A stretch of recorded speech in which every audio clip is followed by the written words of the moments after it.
Bangalore church സ്ട്രീറ്റിൽ Yunus വരുന്നുണ്ട് പറഞ്ഞിട്ട് ഓനെ കാണാൻ പോണ പോക്കാണ് ഈ എനിക്ക് എന്താണെന്ന് അറിയില്ല. നമ്മളാണ് ചെക്ക് ചെയ്ത് കഴിഞ്ഞാൽ എനിക്കൊരു പ്രൗഡ് മൂവ്മെന്റ്. ഇന്ത്യൻ മിലിറ്ററിയുടെ സൈബർ ഇന്റലിജൻസ് വിങ്ങിന്റെ കമാൻഡിംഗ് ഓഫീസർ മേജർ ശ്രീകുമാർ.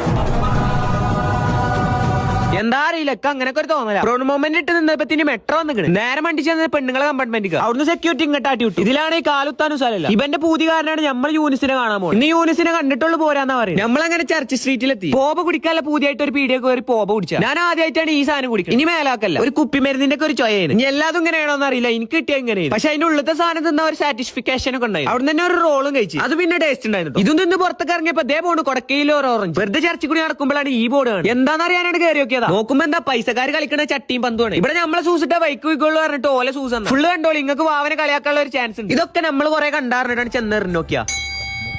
ഇപ്പൊ നിങ്ങൾ കാണാണ് സൈക്കിൾ വന്ന് വിളിച്ചത്. എനിക്ക് വീണതല്ല ഇറങ്ങാറായി. ഇത് കണ്ടിട്ട് അപ്പുറത്ത് കുറെ പെണ്ണുങ്ങൾ ഇന്ന് ചിരിച്ചു. ഓലോടെ ലേറൊക്കെ പോയിട്ടാണ് എറിഞ്ഞു നോക്കിയാ. പുറത്തിറങ്ങിട്ട് ഓരോ മുറുക്കാനാണ് തിന്നോക്കിയാ. 5 പൈസക്ക് ഇല്ലട്ടോ. ഇവരിത് അടിപൊളിയാണ് പറഞ്ഞിട്ട് വാങ്ങിപ്പിച്ച.